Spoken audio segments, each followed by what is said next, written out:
And welcome back to Tech Tuesday. I'm Steve Leahy. Okay, so this video is about the subtleties of an airbrush, what the airbrush does better than just about any other tool.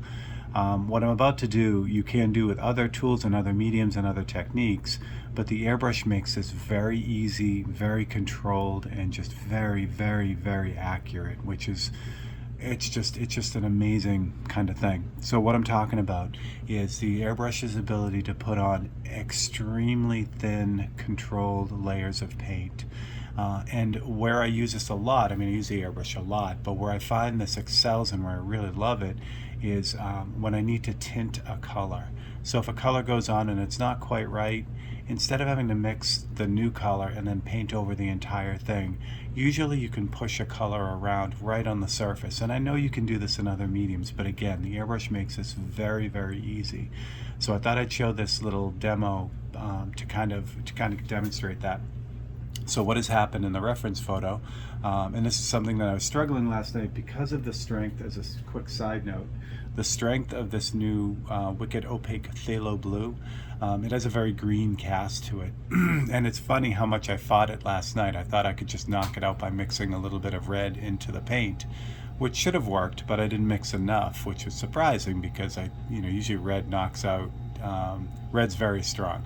But this phthalo blue really held up. As you can see, it's kind of got this almost greenish turquoisey cast. What I'm really shooting for is this really cool blue cast.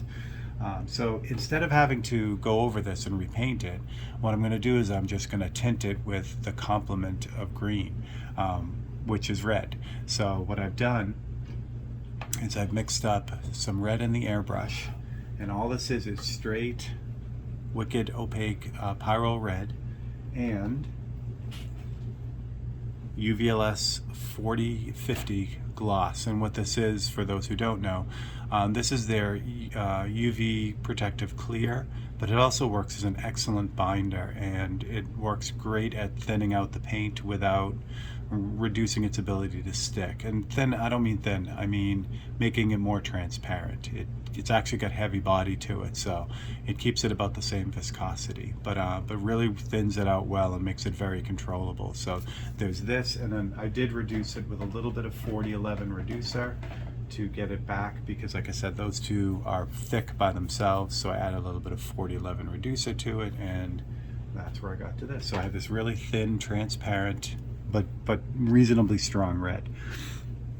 So again, what the airbrush lets me do is just barely breathe paint over this area, and that red is going to cancel out the green while leaving the blue, so it'll actually turn it more towards the purple.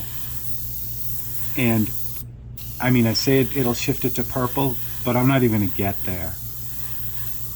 So I want to give you an idea of what's actually going on here. Let me grab a sheet of just blank paper. It's easier to see on just straight paper. So what I'm doing is I'm fading this red in, but I'm doing it extremely lightly. And I know what you're saying. You said, Steve, that's not even there. Let me give you a quick, better demo to show you. So I have this template here. I'm just going to put the edge of the corner of that template right there. And then I'm going to go over what I'm doing over the whole template just to show you.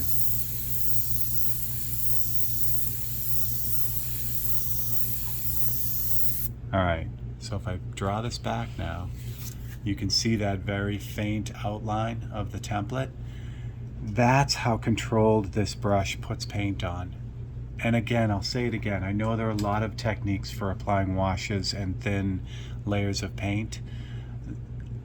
I don't know any that have the control that this has right here. This paint is not only thin and completely transparent, it atomizes the paint because it's a lot thinner. It atomizes that paint almost to an imperceptible level.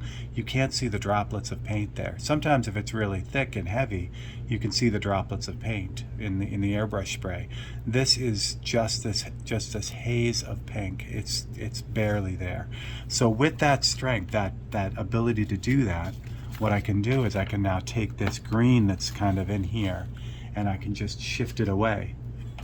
So I'm just going to do the same thing, and this is a very, I call it painting on faith. This is exactly what this is. You don't see that, as you saw, this paint goes on super thin and super transparent. you don't see it happening. You don't see the paint going on other than the wetness of it. So you have to stop and kind of take a step back and watch for that shift in the green. So I'm pretty far back. I have a nice template that I cut out that's protecting everything that doesn't need red on it, or blue for that matter. So I'm just really lightly going over it, and like I said, I can see where the paint is hitting because of the wetness, but I can't see the actual color hitting. But what I'm doing is I'll just do a little bit, and then I'll just kind of lean back and take a look at it.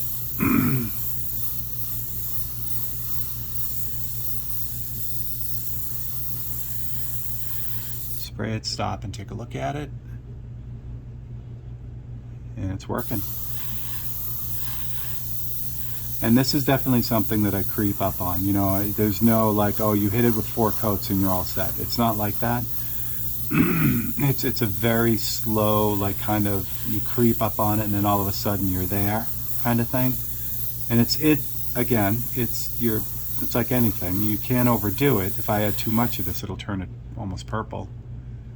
But that knocks out all that green. Now it's this neat slate gray, which is exactly what we're looking for. A little bit more, and I think that's it. So let me slide this out a little bit so you can see it, the whole thing, because you can see the other part that isn't done yet. So there you go. Pretty neat, huh? So again, that's the beauty of an airbrush. Now there's one caveat for this. I work really small. And so for that I need brushes that are equally as small, really. And what they do is they're designed for not only tight detail, but they're able to do what I showed you with this spray. The nozzles are so small they break the paint down like that. So if you're looking for the airbrush to do something like that, you need to really concentrate on some of the finer detail brushes, the ones that have smaller nozzles and needles in them. That'll allow you to do this. Bigger, heavier brushes aren't designed to atomize paint like that. They're designed to move heavier paint. So you got to be careful of that. If you buy an airbrush and it's a bigger one, say above 0.5 or 5 and above, 0.5 and above, you're not going to be able to get that type of spray very easily. So keep that in mind too. And yeah, there you go. So that is it. So that is your Tech Tuesday. It's the shifting of the paint, and I will catch you guys next time for a new tip. If you like this, please consider liking and subscribing and sharing it. And yeah, I appreciate you guys hanging out.